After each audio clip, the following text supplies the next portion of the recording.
I need you to understand something before I begin. I have told exactly 3 people what I am about to tell you, and 2 of them stopped returning my calls afterward. Not because they thought I was lying, because they believed me.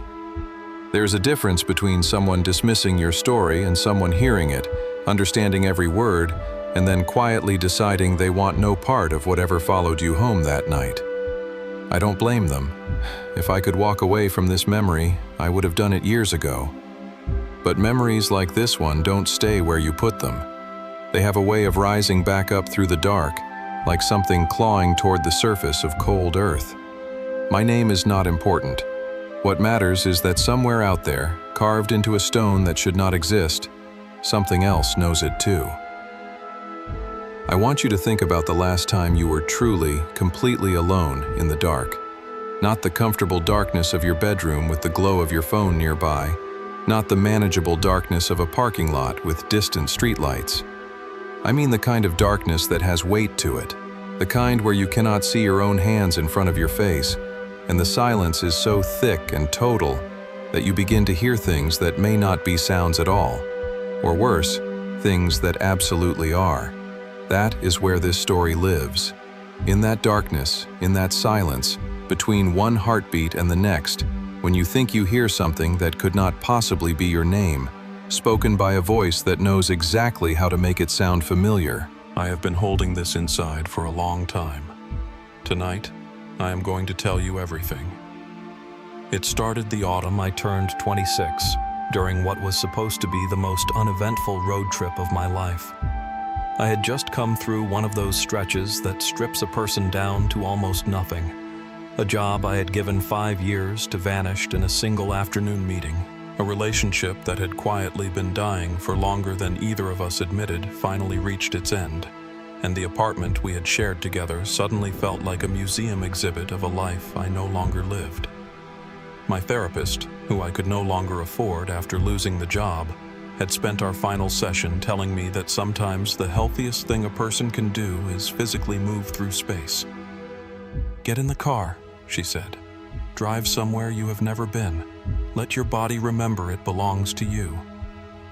So that is what I did.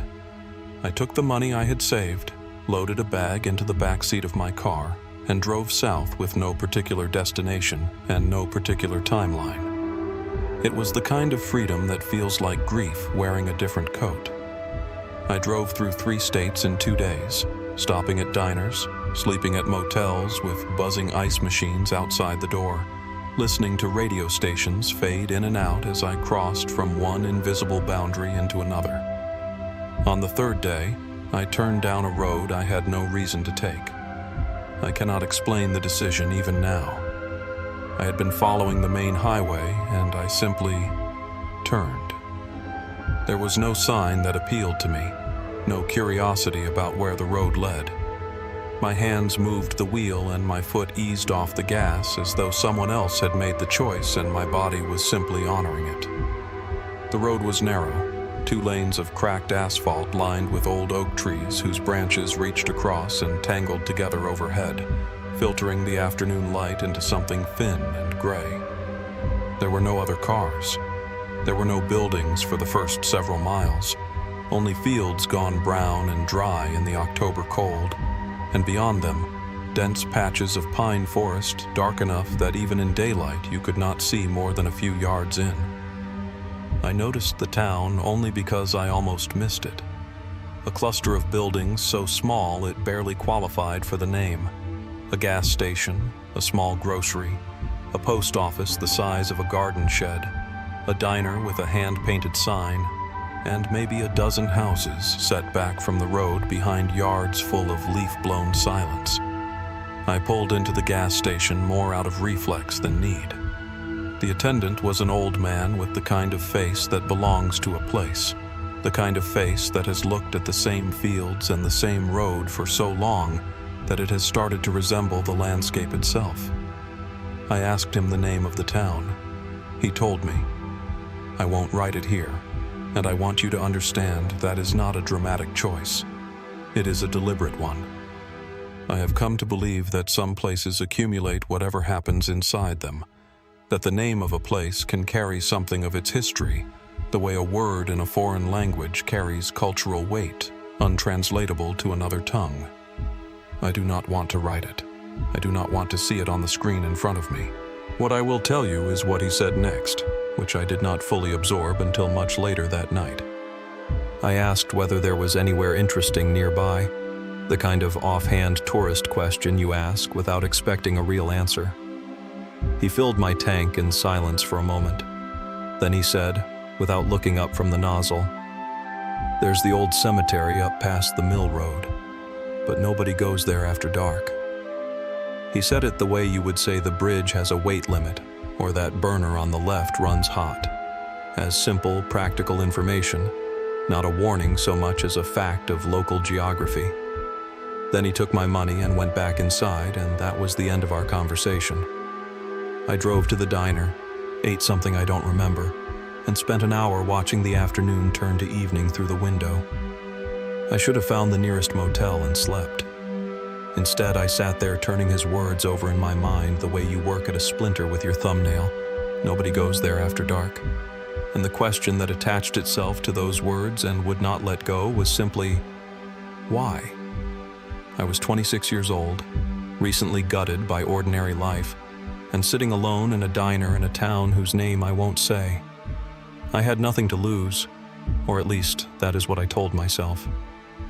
Looking back, I understand that this is exactly the kind of thinking that certain places seem to wait for. Not malice, not stupidity, just a person temporarily emptied of the usual reasons to be careful. I asked the woman behind the counter how to get to the old cemetery. She looked at me for a long moment before she answered, and there was something in her expression that I filed away as small-town wariness of strangers, the way people in isolated places sometimes appraise outsiders with that flat, measuring look. Now I think it was something else. I think it was the particular look of someone who has heard this conversation before and knows how it ends, and has long since made peace with the fact that they cannot stop it. She gave me directions. She didn't tell me not to go. Maybe she had tried before, with others, and it hadn't mattered. The mill road was unpaved, and my headlights turned the ruts and loose gravel into something lunar and strange. The oaks were thicker here, older, and several had grown so close to the road that their roots had buckled the ground into long raised ridges, like the backs of buried creatures pressing upward from below. I drove slowly. There was no other light anywhere. The sky above the tree line was a deep, bruised purple in the last 30 seconds before it became entirely black, and by the time I parked on the slight rise where the road widened near the cemetery gate, it had become entirely black. I sat in the car for a few minutes with the engine running and the heater on, telling myself I was simply looking. I had a flashlight in the glove compartment, a habit from years of camping, and I took it out and held it without turning it on, looking through the windshield at the iron gate visible in the reach of my headlights. It was tall and old and stood open at an angle, frozen that way by decades of rust, never fully open and never fully closed. Beyond it, in the narrow column of light from my car, I could see the nearest section of the cemetery. Rows of stones, some upright, some tilted at angles, some broken entirely and lying in pieces on the ground. Between them, a low fog had gathered, thick enough to obscure the bases of the stones, moving slowly and without apparent direction, pooling into the shallow depressions in the ground. I want to be careful here. I want to give you the thing I felt in that moment, sitting in the car with the heater ticking and my hands around the cold flashlight, looking at that gate and that fog. It was not fear exactly. It was closer to the feeling of standing at the edge of a high place and experiencing that strange, irrational pull, the awareness that you could step forward, that the possibility exists, that your body is capable of it. Something about the cemetery pulled like that. Something about it said, "Come further" in a register below language, a feeling rather than a thought. I turned off the engine. I got out of the car. The cold was immediate and total, not the brisk chill of autumn, but a deep, ground-level cold that seemed to come from the earth itself. The fog was thicker outside the car. It covered my feet as I walked through the gate, swirling silently around my ankles, and the flashlight beam diffused in it, turning everything within 20 feet of me into a soft white glow that revealed shapes without ever fully clarifying them. The stones emerged from the fog one at a time as I walked. Names and dates and brief epitaphs carved into granite and marble, and one variety of dark stone I couldn't identify. Beloved, at rest, gone but not forgotten. The usual language of the quietly permanent. The silence was extraordinary. I am a person who has spent time in genuinely quiet places, deep forest, desert, open sea, and I have never experienced silence like what lived inside that cemetery. It was not the absence of sound so much as the presence of its opposite, something active and attentive, something that seemed to press against my ears from the outside. I walked slowly, sweeping the flashlight across the rows, reading names I did not recognize on stones that ranged in age from what I estimated as mid-1800s to sometime in the early 20th century. The most recent dates I could find were from the 1940s. Whatever this place had been, it had been abandoned for a very long time. I was perhaps 50 yards inside the gate, moving along the central path between the rows, when I first heard my name. I stopped walking. What I had heard was quiet, barely above the threshold of perception, less a sound than the ghost of one, the kind of thing you doubt before you finish processing it. Just my name, spoken at a normal conversational pitch, coming from somewhere ahead of me and slightly to the left. I stood very still with my flashlight aimed down the path, and I listened to the silence reassert itself, and I did exactly what people do in these moments. I immediately began to explain it. The wind, moving through the gaps between the stones, could create sounds. The mind, especially a mind belonging to a tired, emotionally worn person standing alone in a place with an unpleasant reputation, could impose pattern and meaning onto random sensory noise. I was primed to hear something strange, and so I had. That was all. I took 3 more steps down the path. My name again. Closer. This time there was no explaining it as wind. The wind creates a kind of blur of sound, an approximation you can choose to hear as language. What I heard was not approximate. It was precise, the correct number of syllables, the correct emphasis, the correct soft quality of the vowel sounds. It was my name, spoken by something that knew how to say it. And there was a quality to it that I cannot fully render in language, a quality that operated on some level below conscious processing and hit me there directly, in the animal part of the brain that predates thought. The voice was familiar, not familiar the way a stranger's voice can remind you of someone. Familiar the way your own name sounds familiar, intimate, specific, worn smooth by long use. My flashlight was no longer steady.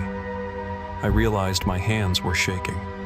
I turned in the direction the sound had come from and aimed the beam into a section of older graves, stones so weathered that most of their inscriptions had been reduced to faint suggestions, names almost entirely surrendered to the erosion of time.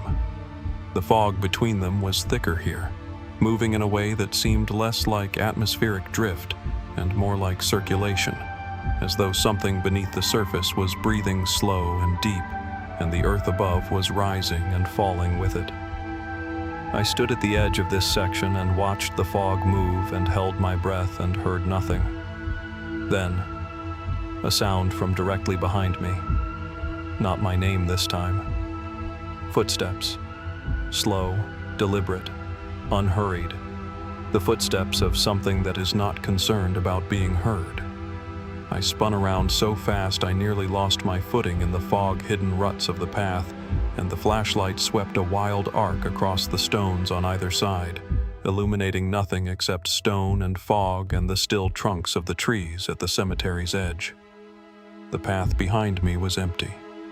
I stood there breathing too fast, listening to the silence. Nothing moved. Nothing breathed. The footsteps had simply stopped. I want to tell you that I turned around and left, that the rational part of my brain took over and marched me back through the gate and put me in my car and drove me to the nearest motel. Part of me did begin walking back toward the gate. But even as I walked, something else was happening that I could not account for, something that felt less like a decision and more like a tide.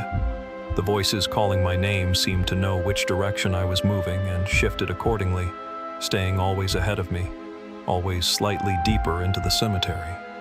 When I moved toward the gate, the voice came from the gate's direction. When I paused, it came from my left, or from behind a stone, or from a space between two trees where the darkness was absolute. Something was hurting me.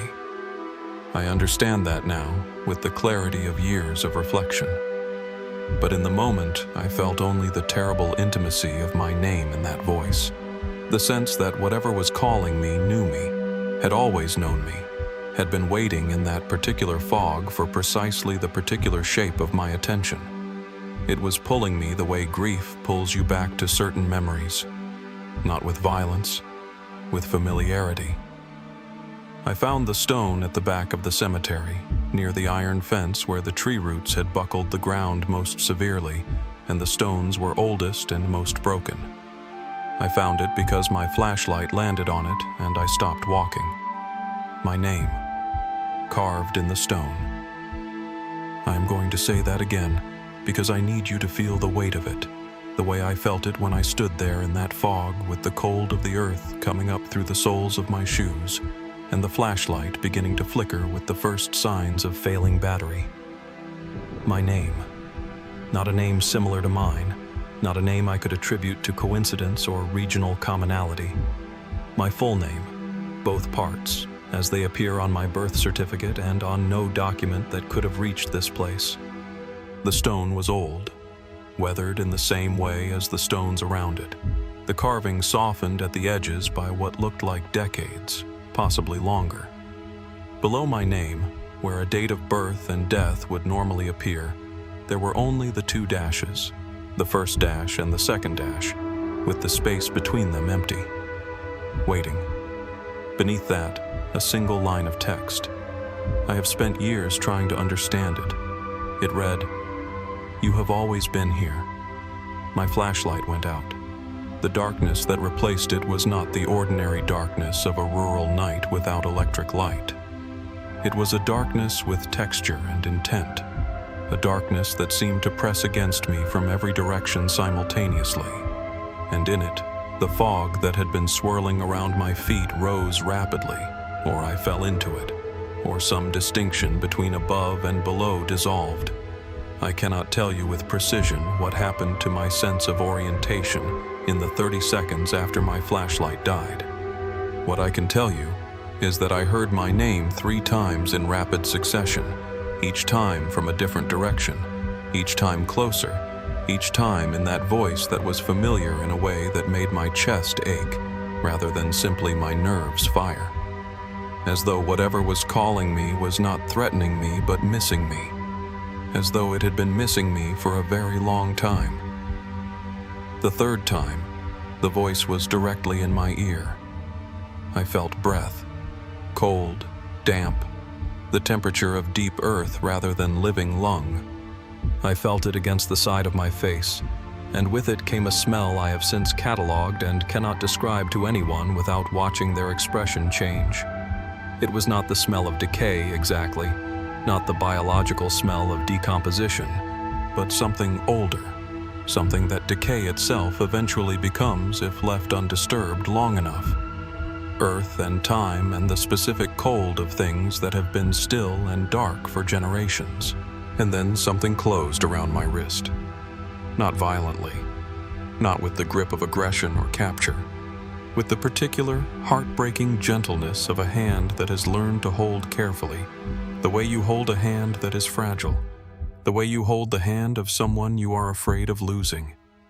Fingers I could not see, in a darkness I could not penetrate, wrapped around my wrist with a tenderness that was more terrifying than any force could have been, because force I could have understood. This, I could not. This felt like recognition. This felt like return. I screamed.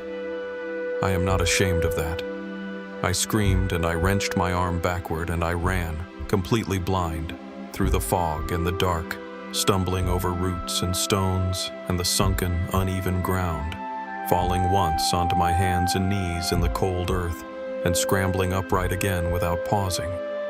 The gate found me more than I found it. My shoulder struck the iron post and I spun through the opening and kept running until my shins hit the front bumper of my car and I fell against the hood, shaking so violently I could barely get my hands to function well enough to find my keys. I drove. I did not look back. I drove until the unpaved mill road became paved road, and the paved road became the highway, and the highway became the lit, populated, ordinary world of gas stations and motels and other people existing in the same plane of reality I thought I occupied. I stopped at the first motel I reached and sat in the parking lot for a long time before I went inside. On my wrist, where the fingers had closed, there was a ring of cold that did not fade for 3 days. Not bruising, not redness, just cold, as though something had reached into the tissue and removed the warmth directly, the way a key removes a lock, the way a name is removed from the living and given to a stone. I went back in the morning. I have asked myself many times why, and the most honest answer I can give is that I could not leave without confirming that the stone existed, that I had not constructed it from exhaustion and grief, and the particular suggestibility of being alone in a frightening place. I needed the stone to be real, because if it was not real, then something was wrong with my mind that I would need to address immediately. And if it was real, then at least I was sane, and the world was simply stranger and more terrible than I had previously understood. The cemetery in daylight was a different place in every way except the one that mattered. The fog was gone. The trees were thin-leaved and let the October sun through in pale columns. I could see the full scope of the place, perhaps a quarter acre of stones, maybe 200 graves, the iron fence around the perimeter tilting and broken in several places, the trees at the edge pressing inward as though slowly, over decades, reclaiming the space.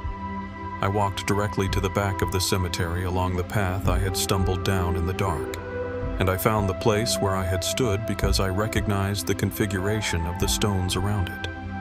The stone with my name was there. I crouched in front of it and looked at it for a long time. The weathering was real. The emptied dates were real. The line of text beneath, "You have always been here," was real, carved with the same tool and the same age as the name above it. I took photographs. I have looked at them many times since. They are clear and properly exposed and show exactly what I saw. Before I left, I walked the perimeter of the cemetery more carefully, reading the stones I hadn't examined the night before. Near the front gate, in a section I had mostly bypassed, I found a cluster of newer stones, newer by comparison, from the early 1940s. 5 of them in a rough group, set slightly apart from the surrounding graves in a way that suggested they had been placed together deliberately. The names on them meant nothing to me. But at the base of each stone, added in what appeared to be less skilled carving, possibly added after the original installation, was a single phrase I had to crouch down and brush away decades of moss to read. They heard the voices. 5 stones, 5 people, the same phrase on each one.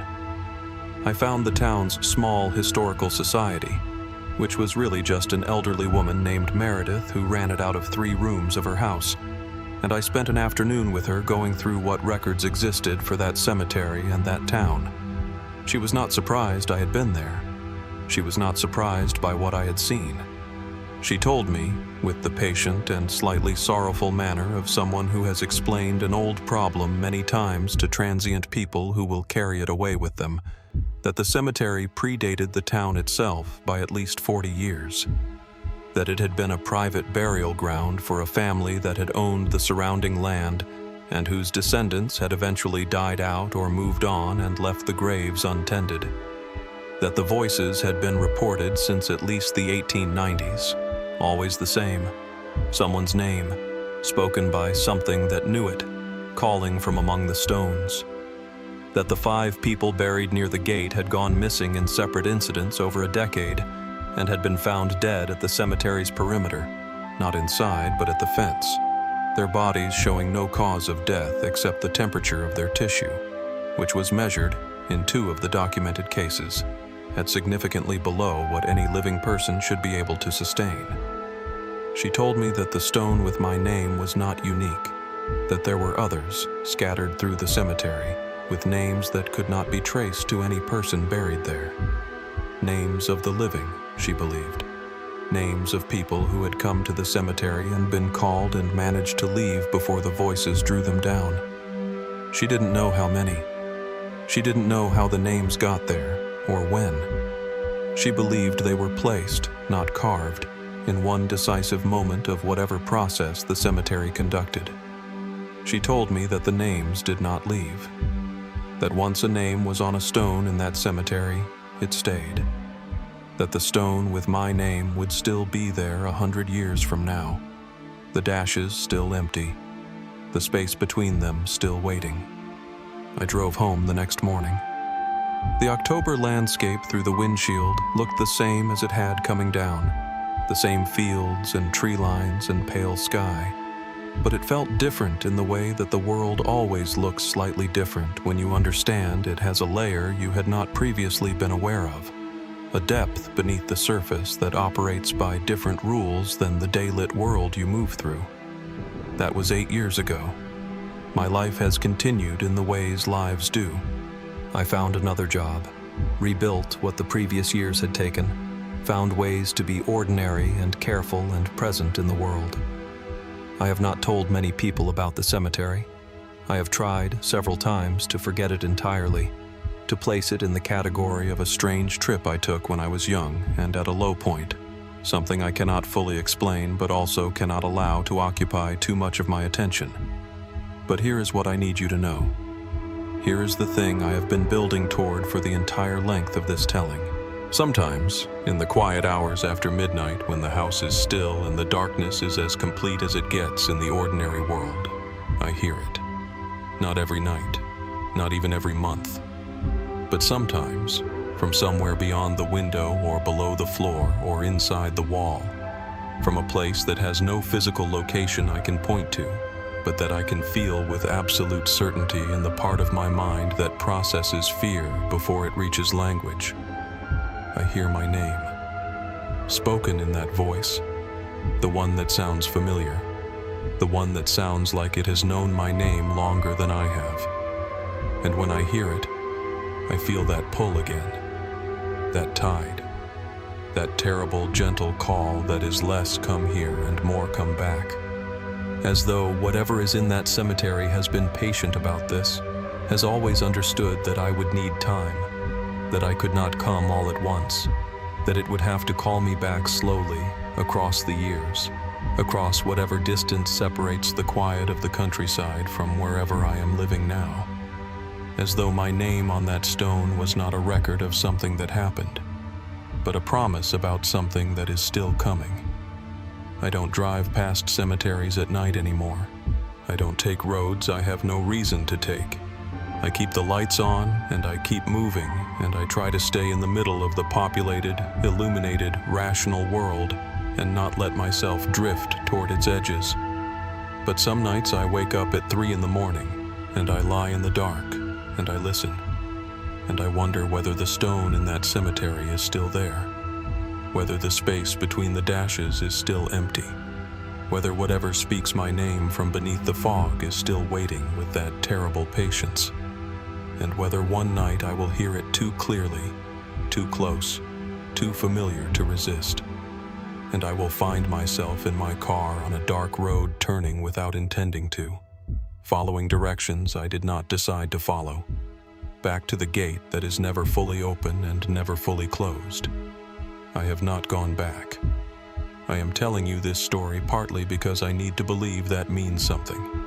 that the act of saying it aloud, of bringing it into the ordinary world of words and voices and listeners, makes it smaller, makes it less. That a story that has been told is a story that has been survived.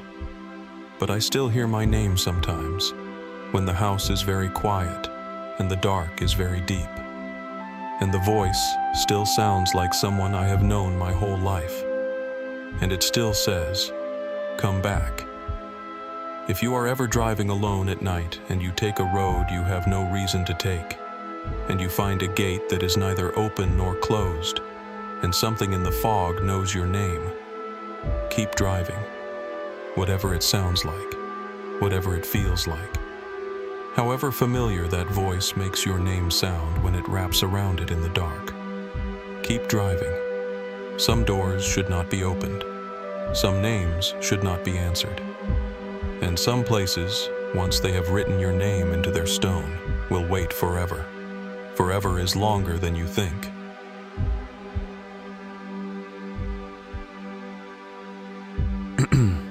I need you to understand something before I begin. I am not a superstitious person. I have never believed in ghosts. I have never called a psychic, never walked out of a horror film because it got under my skin. Never once slept with the lights on past the age of 8.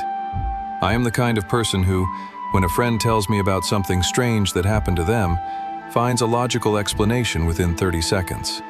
Static electricity, sleep paralysis, a dream they mistook for waking life.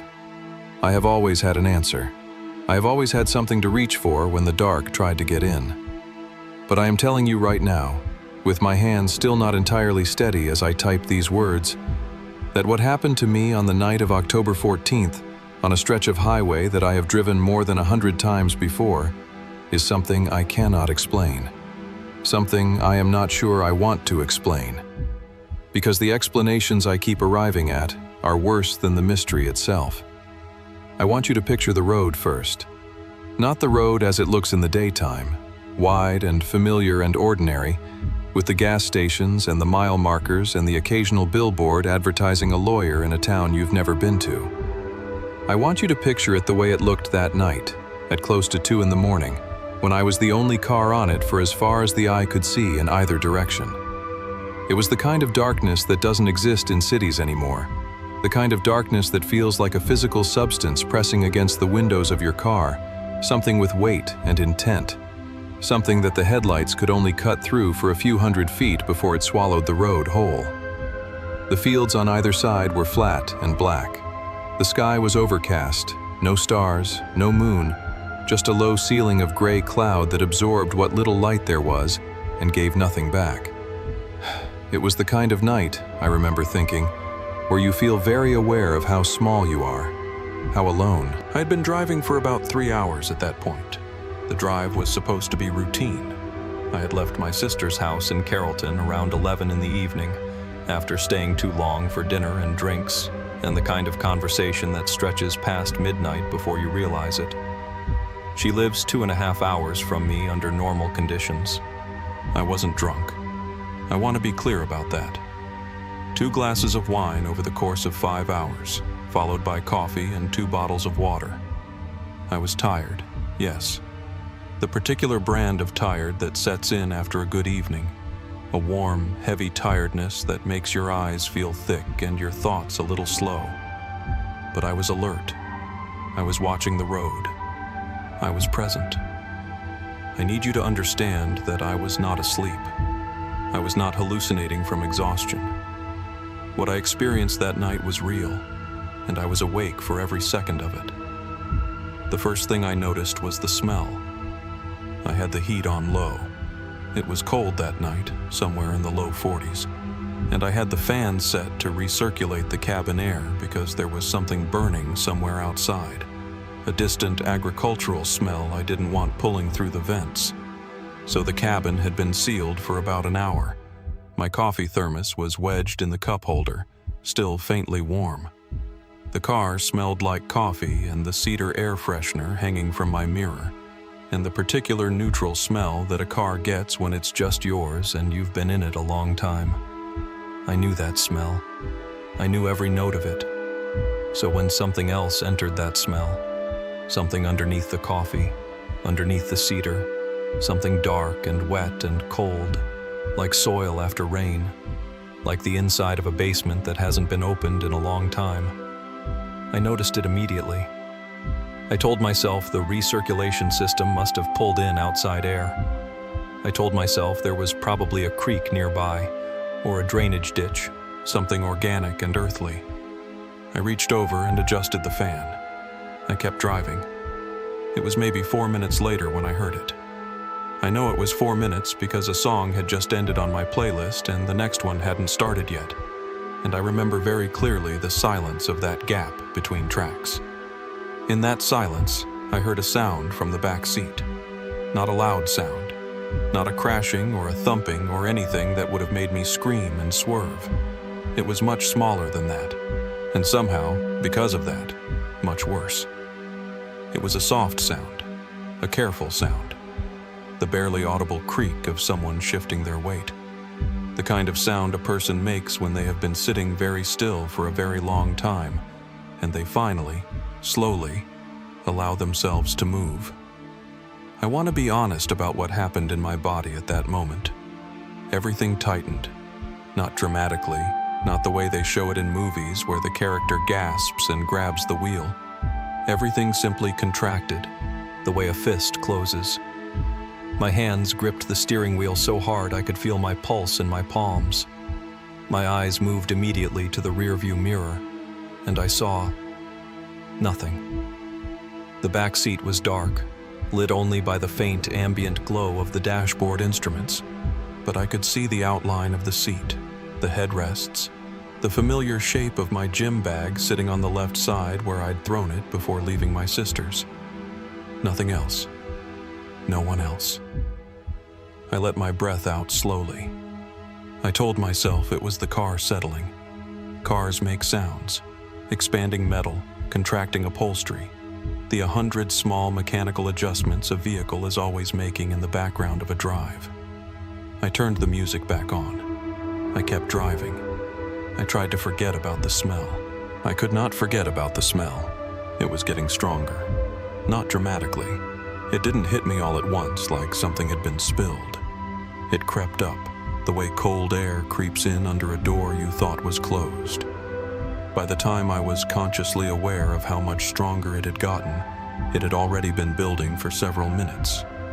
It was not just damp earth anymore. There was something else beneath it, something I didn't have a clean word for. Something slightly sweet in a way that was not pleasant. Something that made me think, for reasons I couldn't immediately articulate, of abandonment, of things left behind in the dark. I turned the fan up, switched it off recirculation, cracked the window an inch despite the cold. The outside air came in sharp and clean and tinged with frost. For a moment, it helped. Then the smell shifted, moved, seemed to concentrate, and I realized, with a cold certainty that started somewhere at the base of my skull, that the smell was not coming from the vents. It was coming from behind me. I checked the mirror again. Still nothing. Just the dark shape of the seat, the gym bag, the rear window showing only blackness and the faint red echo of my taillights on the road behind. I told myself, again, that I was tired. That smell is one of the most suggestible senses, that the brain can manufacture odors from anxiety, from stress, from the particular hallucinatory fog of sleep deprivation, even when you don't feel sleep deprived. I was a rational person reaching for rational explanations, and for a few miles, I managed to hold on to them. I managed to keep my eyes forward, and my breathing even, and my mind in the part of the brain that deals in facts and distances and highway signs. I drove past a sign that told me I was 41 miles from home. I drank the last of my coffee, which was cold by then. I changed the song to something familiar, something I'd listened to so many times it felt like a shield. I was going to be fine. I was almost home. Everything was explainable. Then the rearview mirror moved. Not much. Not the violent, dramatic yank of a hand grabbing it. just a small, smooth tilt, as if someone sitting directly behind me had reached up and adjusted it slightly upward. The kind of precise, deliberate adjustment someone makes when they want a better angle, when they want to be able to see you more clearly. The mirror had been set to my eye level since I bought the car, adjusted so I could see the full span of the road behind me without moving my head. In a single moment, it tilted just enough that now, instead of the road, I was looking at the ceiling of my car, the gray fabric of the interior, nothing else. And I had not touched it. My hands were on the wheel. My coffee thermos was in the cup holder. Nothing in the car was vibrating. The road was smooth. There is no explanation for that mirror moving. I have thought about it every single day since it happened, and I have not found one. I did not pull over. I know that sounds strange. I know that anyone reading this is thinking, why didn't you pull over? Why didn't you stop? And the truth is that some part of me understood, in the irrational, ancient, animal way that the human body sometimes understands things before the mind catches up, that pulling over was the worst thing I could do. That stopping the car in the dark on that empty road was an option that would make everything worse. So I kept driving. I reached up and I adjusted the mirror back to its correct position, and my hand was shaking. And I looked in that mirror at the back seat, and for just a moment, just a fraction of a second before I forced my eyes back to the road, I was not sure that the shape on the left side of the seat was only my gym bag. The shape was approximately right. The size was approximately right. But the gym bag had a curved zipper handle at the top, a small bright orange pull tab I'd put on it to find it easily in the dark. I did not see the orange pull tab. What I thought I saw was something slightly too tall, slightly too curved in the wrong direction. Something that, in the quarter of a second I looked at it before my mind refused to process the image further, reminded me of a shoulder. I turned the music off. I don't know why. Instinct, maybe. The animal part of my brain that had been sending warning signals for the past 20 minutes, finally overriding the rational part that kept turning the volume up to drown them out. Without the music, the car was perfectly, terribly quiet. And in that quiet, I became aware, slowly, the way you become aware of something you were already hearing but not acknowledging, of a sound that was not my sound. It was faint. It was rhythmic. It was the soft, steady draw and release of breath that was not mine, coming from directly behind my left shoulder. I gripped the wheel until my knuckles went white. I pressed my lips together. I held my own breath and I listened, and it was still there. Slow and patient and completely, horribly calm. The breathing of something that was not in any distress whatsoever. The breathing of something that had been there for a while and knew it, and was not particularly concerned about whether I knew it too. In that moment I understood, in a way that bypassed rational thought entirely, that I was not alone in my car, that I had not been alone for some time, and that whatever was behind me was aware that I was only now realizing this. I thought about the gas station. I had stopped at a gas station somewhere around 11:30, maybe 40 minutes into the drive. It was out in the middle of nowhere, one of those stations that exists purely for the functional purpose of existing. No diner attached, no mechanic, just the pumps and the harsh fluorescent lights, and a small attendance booth with a smudged window. I had been the only customer. I remembered thinking, as I stood at the pump in the cold with the wind pulling at my jacket, that the surrounding dark was unusually deep. The lights of the station only reached so far, and beyond their reach was a blackness that felt less like the absence of light and more like the presence of something else. I had pumped my gas and gone inside to pay and buy a coffee for the road, and the man behind the counter had barely looked at me, and I had walked back to my car and gotten in and driven away, and I had not looked at the back seat. I had not thought to look at the back seat. I never looked at the back seat. There was something else about that gas station that I had half noticed and half dismissed at the time. The way you dismiss small wrongnesses when you are tired and focused on a destination. As I'd walked from the pump to the door of the station, I had passed a hand-lettered sign zip-tied to the chain-link fence at the edge of the property. It was weathered and the writing was faded, but I had been close enough to read it. It said, simply, "Do not stop after the bridge." No other context, no explanation. I had glanced at it, decided it was probably some old local dispute about trespassing or property, and had kept walking. I had stopped, I now realized, about a quarter mile past a bridge. I had not thought about this at the time. I was thinking about it now. The breathing behind me had not stopped. It had, if anything, gotten slightly slower, more deliberate. The way breathing slows when attention focuses. I was doing approximately 70 miles per hour on a dark highway, and I was trying very hard not to let the terror that was rising in me like floodwater get all the way to my head, because I knew that if it did, I would do something catastrophic. Swerve, brake, scream, turn around. I kept my eyes on the road. I kept my hands on the wheel. I breathed through my nose in a controlled way that had nothing to do with calm and everything to do with the performance of it. I thought about the orange pull tab on my gym bag. I thought about how I had not seen it. I thought about whether it was possible that the bag had fallen over, that the position of the zipper had changed, that there was a completely normal explanation for the shape I had seen in the mirror. I thought about these things, and I believed none of them. Then it spoke. I want to be precise about this because I have gone over it in my memory so many times that I am afraid of embellishing it, of constructing something more dramatic than what actually happened. It did not say something long or elaborate. It did not deliver a monologue. What I heard was 2 syllables. My name. Just my name, spoken in a voice that was quiet and close and slightly wet. The way a voice sounds in a very small enclosed space, or when someone has been breathing recycled air for a long time. It said my name the way someone says a name when they already know you've heard them, when they're not asking for attention, when they're simply acknowledging that the game of pretending not to notice has come to its end.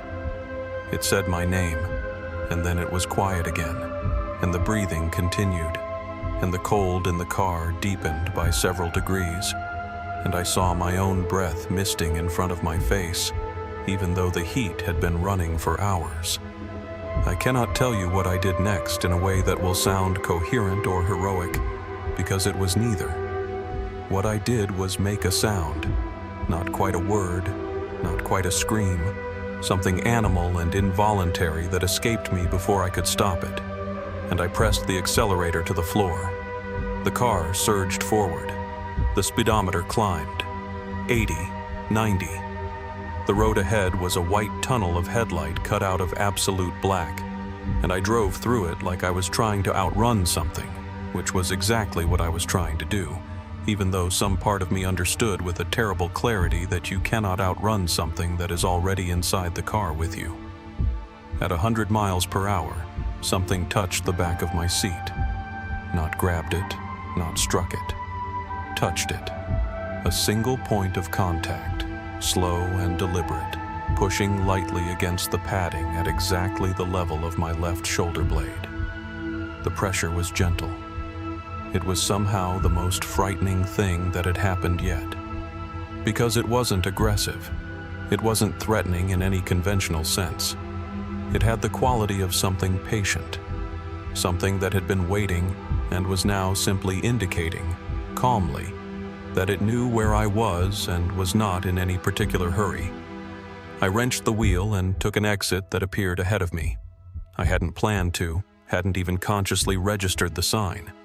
And I scraped across 2 lanes and down the off-ramp and into a gas station that was mercifully open, blazing with fluorescent light, with 2 cars already at the pumps and a truck parked near the air machine and the specific, indescribable mercy of other people. I hit the brakes so hard the seatbelt locked against my chest. I sat there with the car still running for probably 15 seconds. Then I turned around. I made myself turn around. I turned around because I had to know, because not knowing was its own kind of impossible, because I was a rational person who needed to see an empty back seat and begin the work of explaining all of this away. I turned around. The back seat was empty. My gym bag was there, positioned exactly as I had placed it, the orange zipper pull clearly visible, catching the light from the gas station canopy above. The seat was empty. The car was empty. There was nothing there. But the smell was still there, dense and cold and close. And on the back of the driver's seat, my seat, the seat I had been sitting in, the fabric just behind my left shoulder, there was a handprint. Not a full handprint. The impression of fingers and part of a palm pressed into the fabric, the kind of impression cloth holds for a few minutes after pressure is applied and then slowly releases.